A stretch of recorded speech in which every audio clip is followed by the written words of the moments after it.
Hello बच्चों, चलिए प्रश्न को देखते हैं। प्रश्न है, निम्नलिखित कथनों पर विचार करें। वर्नर सिद्धांत के अनुसार पहला यहाँ पर दिया गया है, धातु आयनों की लिगेंड्स सहसंयोजक बंधों द्वारा जुड़े होते हैं। दूसरा दिया गया है, द्वितीयक संयोजकताओं में देशिक गुण पाया जाता है, डायरेक्शनल गुण होता है। विकल्प यहाँ पर तीसरा में दिया गया है, द्वितीयक संयोजकता आयनीकृत नहीं होती। तो देखिए बच्चों, यहाँ पर हमें चार विकल्प दिए गए हैं कि इन तीनों जो दिए गए स्टेटमेंट है, इनमें से कौन सा सही होगा। तो यहाँ पर ए दिया गया है पहला, दूसरा और तीसरा सही है। विकल्प बी दिया गया है दूसरा व तीसरा सही है। विकल्प सी दिया गया है एक व तीन सही है, और विकल्प डी दिया गया है पहला और दूसरा सही है। तो देखिए बच्चों, यहाँ पर बात करें प्रश्न की मुख्य अवधारणा की। मुख्य अवधारणा मुख्य अवधारणा तो बच्चों यहाँ पर समझे कि हमारे पास में जो उपसहसंयोजक यौगिक होते हैं, यहाँ पर पहले तो वर्नर थ्योरी जो कार्य करती है, ये कोऑर्डिनेशन कंपाउंड के लिए कार्य करती है। वर्नर सिद्धांत वर्नर सिद्धांत उपसहसंयोजक यौगिकों के लिए उप उपसह संयोजक उपसह संयोजक यौगिकों के लिए। अब दूसरा बच्चों यहाँ पर समझे कि हमें यहाँ पर कहा गया है द्वितीयक संयोजकता। तो देखिए द्वितीयक संयोजकता क्या होती है, द्वितीयक संयोजकता को पहले समझे, उसके बाद हम क्वेश्चन हल करेंगे यहाँ पर। तो देखिए यहाँ पर हम बात करें इसे, यहाँ पर देख लीजिए K4FeCN, यहाँ पर K4FeCN6। तो बच्चों यहाँ पर इसमें जो K है, यहाँ पर इसमें जो K प्लस होगा, यहाँ पर जब इसका आयनन होगा तो 4K प्लस प्लस ये यहाँ पर आयनीकृत होगा FeCN6, और यहाँ पर ये +4 में। तो बच्चों यहाँ पर जो ये K प्लस है, यहाँ पर जो एक K प्लस है, ये K प्लस तो होती है प्राथमिक संयोजकता। K प्लस तो होती है प्राथमिक संयोजकता संयोजकता और बच्चों यहाँ पर जो लिगेंड होते हैं, लिगेंड को कहते हैं द्वितीयक संयोजकता। द्वितीयक संयोजकता द्वितीयक संयोजकता। तो अब देखिए बच्चों, यहाँ पर समझे, हमें प्रश्न में कहा गया है कि जो हमारा पहला स्टेटमेंट है, वो है धातु आयनों के लिगेंड सहसंयोजक बंधों द्वारा जुड़े होते हैं। अब बच्चों जब सहसंयोजक बंध होगा तो हम उपसहसंयोजक यौगिक में सहसंयोजक बंध की बात कैसे करें। तो देखिए यहाँ पर यदि हम कोई यौगिक ले लें PTNH3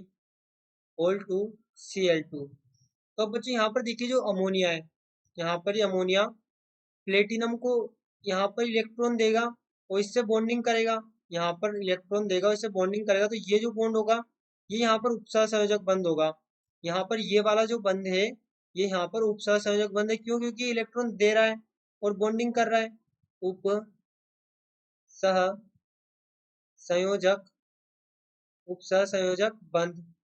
अब बच्चों यहाँ पर सहसंयोजक बंध क्या होता है, ये यहाँ पर क्लोरीन है, ये यहाँ पर क्लोरीन है, दोनों ने इलेक्ट्रॉन शेयर किए, यहाँ पर दोनों ने इलेक्ट्रॉन शेयर किए और यहाँ पर सहसंयोजक बंध बन गया। ये यहाँ पर संयोजक सहसंयोजक बंध है। लेकिन यहाँ पर जो बनाया गया बंध है, जिसमें कि अमोनिया द्वारा यहाँ पर प्लेटिनम को इलेक्ट्रॉन दिए जा रहे हैं, इसी प्रकार से जो यहाँ पर Cl2 होगा, यहाँ पर Cl2 होगा, ये भी इसी प्रकार से प्लेटिनम को इलेक्ट्रॉन देकर बंध बनाएगा। तो यहाँ पर हम कह सकते हैं कि धातु आयनों और लिगेंड्स, लिगेंड क्या हुआ, अमोनिया और क्लोरीन, तो क्लोरीन भी यहाँ पर इसी प्रकार से इलेक्ट्रॉन देकर और प्लेटिनम के साथ में बंध बना रहा होगा, उपसहसंयोजक बंध का निर्माण यहाँ पे कर रहा होगा। तो यहाँ पर हम कह सकते हैं कि ये जो बंध बनेगा ये उपसहसंयोजक बंध बनेगा, क्योंकि इलेक्ट्रॉन देकर बॉन्डिंग की जा रही है, ना कि इलेक्ट्रॉन की शेयरिंग करके, जैसा कि सहसंयोजक बंध में किया जाता है। तो यहाँ पर देखिए हमारा जो पहला यहाँ पर जो स्टेटमेंट होगा ये गलत होगा। ये सहसंयोजक बंध नहीं होता इनके बीच में उपसह संयोजक बंध उपस्थित होता है। अब बच्चों यहाँ पर बात करें दूसरे स्टेटमेंट की, दूसरा स्टेटमेंट हमसे कहा गया है द्वितीयक संयोजकताओं में डायरेक्शनल गुण होता है। तो हाँ होता है, क्यों? अब यहाँ पे देखिए हमें पता पड़ रहा है कि जो उपसह संयोजक बंध है ये एक ही दिशा में यहाँ पर इलेक्ट्रॉन दे रहा है और बंधन कर रहा है अमोनिया से प्लेटिनम की तरफ, इसके द्वारा बॉन्डिंग की जा रही है। लेकिन अपन यहाँ पे बात करें क्लोरीन में, तो क्लोरीन में देखिए इलेक्ट्रॉन शेयर हो रहे हैं, यहाँ पे हमें पता नहीं पड़ पा रहा कि इलेक्ट्रॉन किसके पास जा रहे हैं, किससे जा रहे हैं। तो यहाँ पे इलेक्ट्रॉन की शेयरिंग है, जबकि यहाँ पर जो हमारे पास में उपसह संयोजक यौगिक है, इसके अंदर हम क्लियरली देख सकते हैं कि जो अमोनिया है ये इलेक्ट्रॉन दे रहा है प्लेटिनम को और यहाँ पर बॉन्डिंग करके उपसह संयोजक बंध का निर्माण कर रहा है। तो हमारे पास में हम कह सकते हैं कि द्वितीय संयोजकता जो है, जो कि अमोनिया है, लिगेंड है, ये यहाँ पर डायरेक्शनल गुण दर्शाते हैं। वही बात करें द्वितीयक संयोजकता आयनीकृत नहीं होती। तो देखिए यहाँ पर हमने देखा था कि जो लिगेंड है हमारे पास में ये द्वितीयक संयोजकता है। अब बच्चों यहाँ पर आयनीकृत का अर्थ क्या हुआ? आयनीकृत होने का अर्थ हुआ कि यहाँ पर आयनों में परिवर्तित होगा।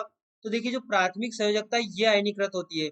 जो हमारे पास समन्वय मंडल होता है, समन्वय मंडल के अंदर उपस्थित जो हमारे पास में आयन होते हैं उनका आयनन नहीं होता, और समन्वय मंडल के अंदर उपस्थित आयन हमारे पास में द्वितीयक संयोजकता है जो कि लिगेंड है। तो यहाँ पर इनका आयनन नहीं होता। यहाँ पर हम कह सकते हैं आयनीकृत आयनीकृत नहीं होते हैं। तो यहाँ पर हम कह सकते हैं कि हमारे पास में जो तीसरा स्टेटमेंट है ये भी सही होगा। तो यहाँ पर जो हमारा विकल्प सही होगा वह होगा विकल्प बी। यहाँ पर 2 तथा 3 सही है, 2 तथा 3 स्टेटमेंट सही है, जबकि पहला स्टेटमेंट गलत है।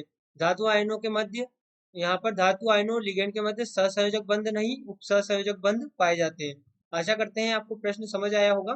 धन्यवाद।